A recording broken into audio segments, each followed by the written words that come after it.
ओवैसी ने प्रधानमंत्री नरेंद्र मोदी पर जमकर निशाना साधा है। उन्होंने पीएम मोदी को नौटंकी बाज तक कह दिया है।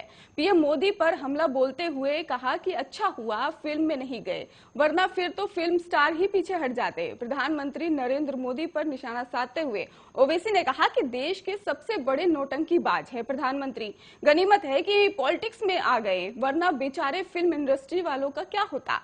सारे अवार्ड तो मोदी जी ही ले जाते। किसानों के तीनों कृषि कानून वापस लेने के बाद प्रधानमंत्री ने क्या कहा कि मेरी तपस्या में कमी रह गई। उससे साफ तौर से जाहिर हो रहा है कि आखिर हमारे देश के प्रधानमंत्री कितने बड़े एक्टिंग बाज हैं।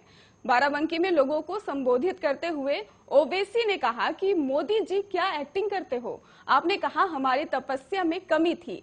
750 किसान मर गए, फिर भी किसानों ने अपनी जमीन नहीं छोड़ी, डटे रहे। तपस्या उसे कहते हैं। आप कहते हैं कि मेरी तपस्या में कोई कमी रह गई है और मोदी जी एक्टिंग करते हो। आप मोदी जी, आपने आपको हीरो बनाने में ही आप कभी कोई कसर नहीं छोड़ते हो, हर चीज अपने पर ही ले लेते हो।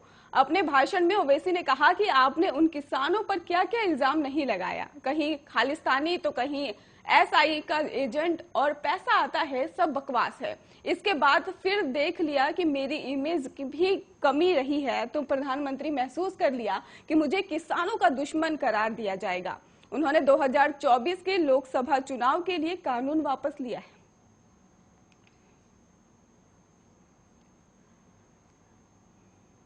एमएसपी नहीं तो आंदोलन वही, यही सब संयुक्त किसान मोर्चा का नया नारा है और इसी नारे के तहत किसान नेताओं ने सरकार पर नए सिरे से दबाव बनाना शुरू कर दिया है। 3 कृषि कानून की वापसी के ऐलान के बाद किसान महापंचायत के नाम पर पहली मोर्चेबंदी लखनऊ में हुई और इस रैली में राकेश टिकैत ने कहा कि एमएसपी पर कानून बन जाएगा तो धरना समाप्त हो जाएगा, उसके बाद अन्य मुद्दों पर कमेटी बनाएंगे।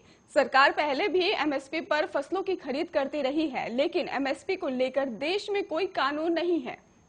इसलिए किसान संगठन चाहते हैं कि एमएसपी को कानूनी जामा पहनाया जाए। 19 नवंबर को जब पीएम नरेंद्र मोदी ने 3 कृषि कानून की वापसी का ऐलान किया था, तब उन्होंने भरोसा दिया था कि एमएसपी को प्रभावी बनाने के लिए कमेटी का गठन किया जाएगा।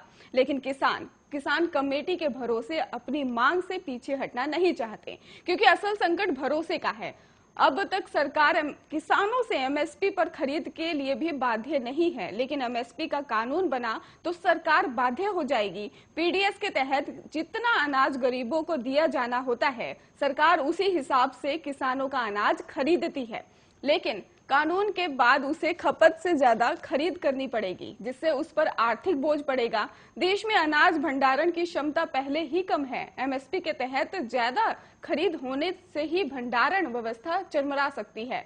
सरकार ने अगर एमएसपी गारंटी दे दी तो एक खतरा महंगाई बढ़ने का भी है, क्योंकि अनाज महंगा हो जा सकता है और देश में 14 करोड़ 64 लाख किसान हैं, लेकिन सरकार सिर्फ 2 करोड़ के गरीब किसानों के लिए ही एमएसपी पर उनकी फसल खरीदती है। बाकी किसान बिचौलियों के हाथे औने पौने ही दाम लग पाते हैं।